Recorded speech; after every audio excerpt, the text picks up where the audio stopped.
You probably saw the headline today that the Fed has reduced interest rates by 25 basis points. But what does that mean for you and for your stocks? I'm Michael, I'm a pastor teaching other pastors how to trade stocks for extra income. And let's break this down into simple terms. A basis point is just financial speak for 1/100th of a percent. So when you hear 25 basis points, that means a quarter of a percent or 0.25%. And today's cut lowers borrowing costs across the board. So why does that matter for stocks? Well, it's because when rates go down, it becomes cheaper for companies to borrow money, to expand, and to invest in their own growth. And that often gives stock prices a boost. Because when companies can invest in their growth and do what they do best, it should allow those companies to grow and to expand and become more profitable. They're spending less of their money paying interest rates to banks and more of their money on what they do, which translates into the stock prices following suit.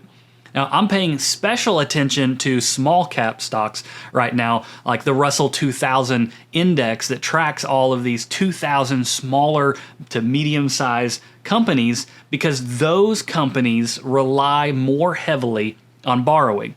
Lower rates can really be a tailwind for these companies. I saw a stat recently that said about 40% of companies on the Russell 2000 index are not profitable, which means they're relying on borrowed capital to continue operating. When they can borrow at cheaper prices, that's good news for those companies, which means the index that tracks those companies should also benefit from that. So IWM, as you see in this chart right here, which has basically gone straight up since April of this year, is getting really, really close to all-time highs up here around $245.